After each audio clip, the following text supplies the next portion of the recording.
from Vatican City to a historic parish in San Jose. Catholics paid tribute to Pope Francis after his death at age 88. He was a great man, an inspiration, and it's very heavy on my heart, and I'll keep praying. We'll hear from a local religious leader who spent time up close with Francis during his time as pontiff. Plus, a Marin County community heartbroken over the loss of 4 high school students killed in a car crash. A mother's show of thanks for the Good Samaritan who helped save her daughter's life. She assured me she was going to hold my daughter's hand and stay there with her until she got help.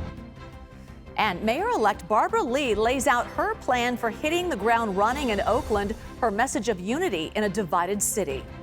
So don't allow anyone to say that I'm only representing those who voted for me. This is CBS News Bay Area with Juliette Goodrich.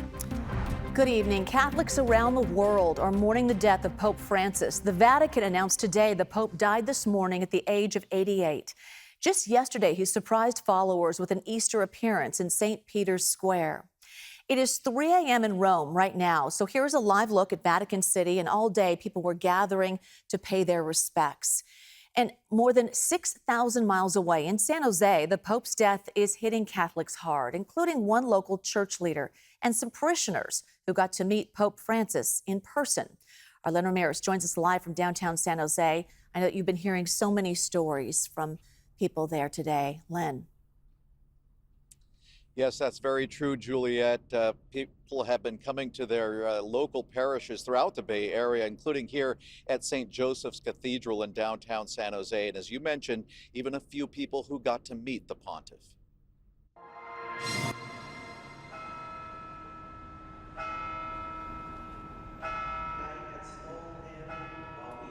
The bells were ringing at St. Joseph's Cathedral in downtown San Jose as many came to pray for Pope Francis. One day after celebrating the joy of Easter, many awoke to the sad news that the pontiff had passed. His health wasn't that great in recent months. But when I come in and I see his picture on the altar, and yeah, it hit me. He was a great man, an inspiration, and it's very heavy on my heart, and I'll keep praying. The noon Mass was celebrated by Bishop Oscar Cantu, who later shared that he met Pope Francis on several occasions, including the papal visit to Juarez, Mexico on the U.S. border in 2016. Bishop Cantu said Pope Francis will be remembered for his commitment to the impoverished, to immigrants and the refugees. That experience there at the border really impacted him. How many people held out hope at that border. Hope for safety, hope for a new life, hope for peace. Francis was often referred to as the People's Pope. Just a tremendous example and legacy that he has left us, one of humility, one of going to the margins, to the peripheries of society, and lifting up those who have had no voice, those who have been invisible, and seeing them as truly brothers and sisters in humanity. And 2 of those who met him in person will never forget him. Even though there were thousands of people there at St. Peter's Square that day, he made it seem like you're the only people. It's been a lot of sadness, and we just feel really blessed to have been able to meet him. Kevin and Jenny Rose Bernaga went to Rome for the Pope's blessing for newlyweds last year, and they brought an authentic zucchetto or skull cap to give to the Pope.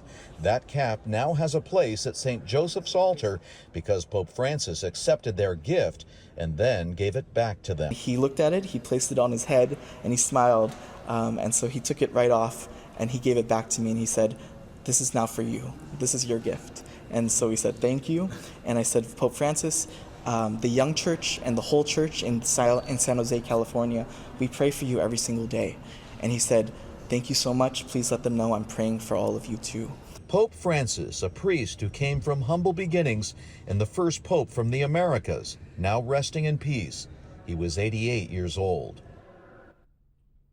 And many parishes throughout the Diocese of San Jose are keeping their churches open extra hours in case people want to come by and offer their prayers. Juliet, the diocese also said that they are awaiting official word from the Vatican when funeral services are going to be, and they will have concurrently timed services here in San Jose and throughout the Bay Area when that happens, but no word yet on exactly when that will be, but it will be in the coming days. All right, Len Ramirez. Len, thank you. So what is next? Today marks the start of a 9-day mourning period. Pope Francis's body will lie in state at St. Peter's Basilica until his funeral in the next 4 to 6 days. Then between 15 and 20 days from now, roughly 135 cardinals from around the world will gather behind closed doors at the Sistine Chapel for the conclave to elect the next pope. We've got much more reaction to the death of Pope Francis coming in from all over the world. Just head to kpix.com or download the free CBS News app. Classmates and loved ones are remembering 4 Marin County High School students who died in a car crash. This happened on Friday night. Pictures from online fundraisers show the faces of the victims. 2 other teens survived with critical injuries. Officials say the Volkswagen SUV the teens were riding in hit a tree on San Geronimo Valley Road and caught fire. Today, people added to a memorial at the crash site. All 4 teens who died were students at Archie Williams High School in San Anselmo. Our Lauren Toms is there live now. I know you've been hearing from so many friends and family who knew this group. I'm sure it's been just a heartbreaking day. Yeah, Juliet, I'm told this was a group of best friends, all between the ages of 14 to 16 years old. They were driving home on your typical Friday night. Their worlds shattered in just seconds. Now, we spoke with the older sister of one of the victims who tells us about the chilling moments she learned her sister was involved. It's not real. Aubriana Corin can't yet grasp the loss of her younger sister Olive in a deadly car accident on a 2-lane road in San Anselmo Friday evening. At a memorial at the crash site for the young victims, she recalls living a nightmare when she learned her sister was in trouble. My phone sent me an SOS text that they had called, that the phone had called the police. And I called her, and then it just stopped ringing. And I made it down to Marin General, and they just weren't telling us anything. So said she never even made it there. Just 14 years old, her sister Olive was among 4 students who died in the accident. 10th graders Jocelyn Osborne, Sienna Katz, and Ada Capley were among those killed. 2 other girls, Elsa Lermont-Stranzig and Marley Barclay, were also in the car and survived the crash. They're in the hospital in critical but stable condition. Marley's mom, Jessica, said Monday there's been no evidence that alcohol was involved and that all the girls were wearing their seatbelts. Of the moments before the accident is that they were going around a blind turn and another car veered into their lane. The driver of the vehicle that Marley was riding in swerved to miss the other road. She remembers hearing her screaming, and then she swerved. Seconds after the crash, Jessica says a woman named Gail, along with 2 other boys, quickly worked to get Marley out of the car. Marley's mother described how Gail stayed with her daughter, comforting her until the ambulance arrived, saying it's because of her that her daughter is still alive. She called me screaming, and I couldn't understand what she was saying, and some wonderful woman took the phone and spoke for her and said that she called 911 and was letting me know how bad of a situation it was, and just told me to just go straight to the hospital. And she assured me she was going to hold my daughter's hand and stay there with her until she got help. Back at the scene of the crash, an outpouring of emotional tributes for the young victims. And from Aubriana, a message to her sister. She's seen and everyone knows her. Everyone knew her and everyone knows her. And everyone's thinking about her and her friends. A message to hold close as the community comes together to mourn the loss of these promising young women. Now, Marley's family tells us they do believe they've connected with those mystery Good Samaritans and that they'd like to personally thank them for their involvement in helping save their daughter. Now, they also tell us they believe a second vehicle was involved in this crash, but CHP has not confirmed the involvement of a secondary vehicle. They only tell us that they're investigating any and every detail of this tragic crash. Juliet. All right, Lauren, thank you. Already, community members and business leaders are banding together to offer resources and support. Pat Townsley, owner of Creekside Pizza and Tap Room, noted San Anselmo's resiliency, but said this tragedy will take even more effort to process. We've survived COVID, we've survived floods, and now we're surviving the darkest days of our community here with the loss of these 4 beautiful children from Archie Williams High School. Townsley said the restaurant's website has added a landing page to keep the community aware of the latest information on this accident.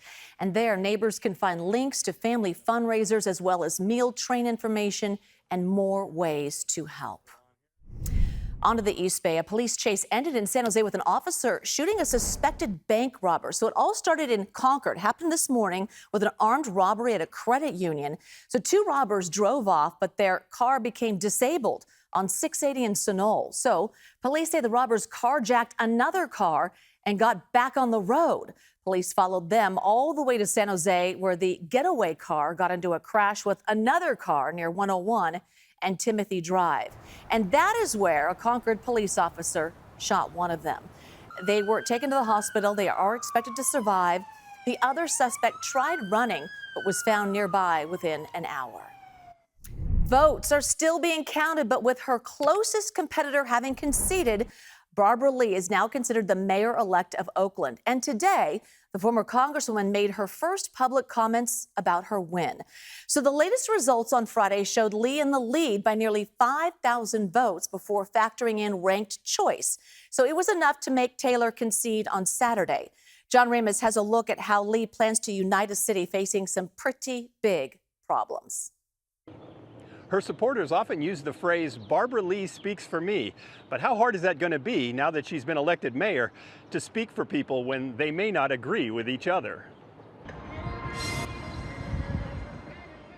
Barbara Lee speaks for me. Barbara Lee entered a room full of people who she has represented for decades. But now she has a different job in a very different political atmosphere. More than 100 days ago, I launched my campaign to be Oakland's new mayor. And when I made this decision, I did so knowing that Oakland, yes, is a deeply divided city. And so I saw an opportunity to unite our community, not just to unite to talk, but so that we can all work together to transform Oakland, to solve our problems. There are plenty of problems to solve. Lee said her focus will be on enhancing public safety, including violence prevention programs. She said she will root out corruption, increase housing and economic development in poorer neighborhoods, as well as downtown and business corridors. She also wants to increase shelter for the homeless by seeking more resources from the county. Lee said in her first 100 days, she intends to bring together stakeholders, including PD, to improve public safety and staff blight reduction crews while seeking punishment for illegal dumpers. I mean, I'm code enforcement, fines, come on, illegal dumping, that's got to stop. She says she will also enlist the city's biggest businesses to enhance growth and enact permit reform for small businesses and homeowners. And she said there will be a thorough audit of the way the city spends money to make sure it's done effectively. And while Lee said she would like to get the police force up to 700 officers, she declined to talk about how she will do that with the current $129 million deficit. Sure, well, I'm going to be briefed with regard to the details of the upcoming budget. But across the street, enjoying a cup of coffee, was Lawrence Gladfelder, who summed up the city in one word. I'm struggling. I mean, it's probably not as bad as Detroit, but it's it's up there. Gladfelder has lived in Oakland for a long time and has seen a lot of mayors come and go, and he admits he doesn't have the answers to cure what ails the city. I'm not sure, but it's going to take something that they're not doing now. You can hear a lot of rhetoric over here and flowery promises, but if it achieves anything, I doubt it. happen. You don't seem like you have much faith that this is going to turn around. No, I don't. I'm a realist, and I've watched this come down. You know, I've watched this happen for, decades. Lee will be relying on the goodwill built up in a community she represented on the national stage. But how different will it be when she is expected to solve problems in a city plagued by problems? It didn't work so well in 2007 for Ron Dellums, another Congress member turned mayor, who was later seen as being disinterested in the mundane business of operating the city. But Lee says she is committed to bringing the city together. It's okay to have differences. We can disagree, but we still need to unify and can unify about the approaches that serve all of Oaklanders. She'll have her work cut out for her, especially when so many residents have lost their faith in the direction of the city. Have you ever seen it worse than this? No, not really. I mean, overall, this is the worst it's ever been.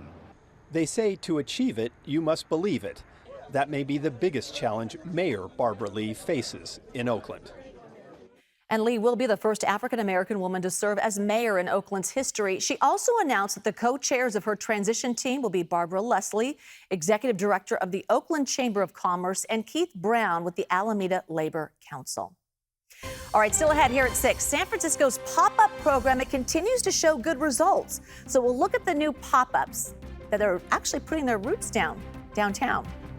Plus, it is the new effort to make sure college students don't get punished for calling 911 when a friend overdoses on drugs like fentanyl.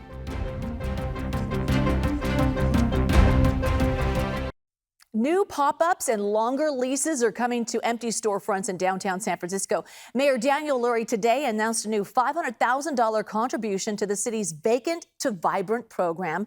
So 2 of the pop-ups are in Union Square. Fashion brand New Works, as well as Al Pastor Papi, a popular taco food truck opening up its first ever brick and mortar store.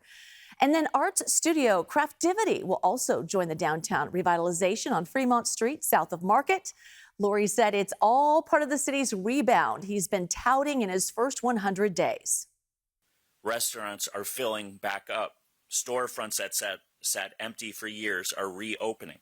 And for the first time in a long time, people are saying San Francisco is headed in the right direction. 21 pop-ups have been a part of the program since its start in 2023, with 26 more expected over the next year. 4 graduates, Hungry Crumbs, Cool Feet Creamery, Paper Sun Cafe, and Studio Aurora made their downtown homes permanent today.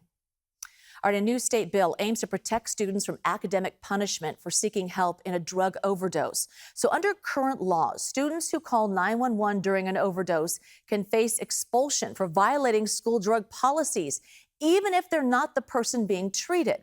So Assemblymember Matt Haney introduced the bill at UC Berkeley this morning. It would apply to UCs, CSUs, and public community colleges. Haney says overdose deaths have doubled for people between the ages of 15 and 24. We also heard from one Berkeley student who overdosed during his freshman year. He says he was facing dark times. Instead of being met with care, compassion, or even basic support, I was met with disciplinary action. Please don't let another student suffer in silence. Don't let another overdose end in shame instead of support. Meantime, as California combats the opioid crisis, Governor Newsom announced naloxone, the generic form of overdose reversal drug Narcan, is now available for $24 to everyone through the state's prescription program known as CalRx.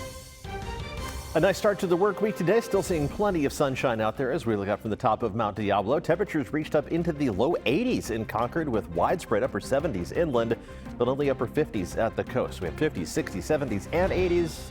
One more day of this tomorrow, and then some big changes later this week. Tracking those coming up in the First Alert forecast. All right, here we go for a little weather magic.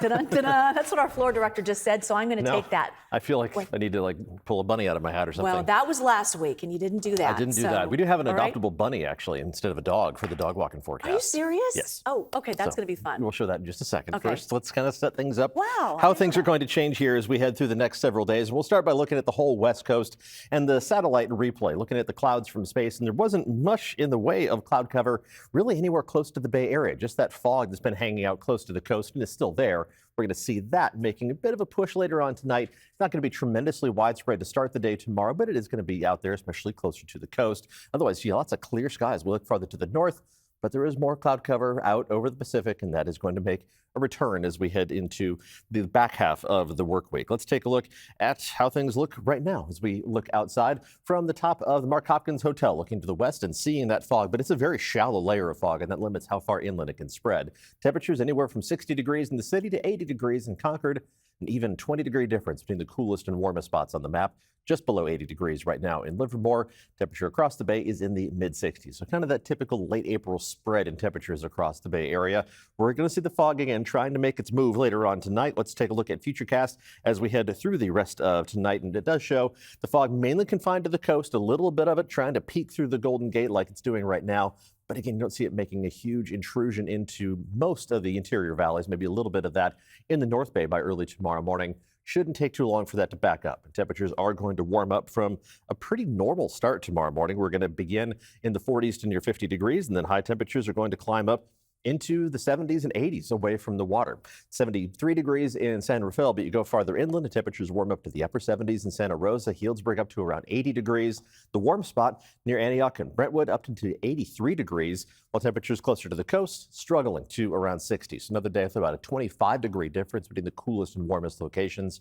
A mix of upper 70s and low 80s for the Santa Clara Valley by tomorrow afternoon. The wind is going to pick up a little bit over the next couple of days. These are the every 6-hour wind gusts from one of our forecast models, and really the more widespread and stronger winds are going to be noticeable on Wednesday, and that corresponds, that onshore wind, to a drop in temperatures. We're going to drop about 10 degrees inland from Tuesday to Wednesday, and below average temperatures will stick around through the end of the work week. So here is our adoptable bunny in the dog walking forecast. I'll put up a link to Billy's information. Seemed like the day after Easter was a perfect day to feature an adoptable bunny from Oakland Animal Services. Temperatures in Oakland reaching up well into the 60s tomorrow afternoon, with that morning fog and cloud cover giving way to plenty of sunshine for the rest of the day. We are tracking a rain chance farther down the line. One rain chance, but here in late April, we don't take that for granted. Looks like Friday evening into Friday night and potentially lingering into Saturday is going to be the next chance for a little bit of measurable rainfall. I wouldn't get your hopes up for anything significant in terms of rain, but in late April, pretty much anything measurable is significant enough. Here's the 7-day forecast, and we're going to keep Friday during the daylight hours dry, and then the chance of showers moves in and lingers on Saturday, and we gradually warm back up once that chance of showers moves out. That's going to happen by early next week. So a bit of a ride on the temperature roller coaster over the course of the next 7 days. The peak is tomorrow, and then we go down, and then we climb back up. Bayside temperatures near 70 tomorrow. Otherwise, we are in the 60s through the rest of the 7-day outlook. And the wildest ride is going to be farther away from the water, from 80 degrees inland tomorrow on an average basis to only the mid-60s by Thursday, Friday, and Saturday. But that cool snap doesn't last long. Once showers are gone, we're back up into the 70s. Jules? I want Billy the bunny. So cute. He's adoptable. Okay. Thanks, Paul. She is adoptable. Oh, she? Okay. Either way. I don't care. Thanks. Okay. When we come back, if you've ever wanted to be a professional mascot, now is your chance, and the job makes much more money than you'd expect. Okay, this is a good one. The Golden State Valkyries have filled up their roster, but there's one more very important position to fill, the mascot. And guess what? They're hiring. This is a part-time gig, but the pay starts at $130 an hour. We took a look at the job listing to see what it takes. They want someone with performance skills like dancing and acting. Bonus if you can do gymnastics or roller skate. The team also wants candidates to send a video showcasing nonverbal skills, since mascots can't talk. And like any good mascot, you have to be proficient in Microsoft Office. Auditions begin in May. Good luck. All right, see you at 7. That's a cool job, don't you think?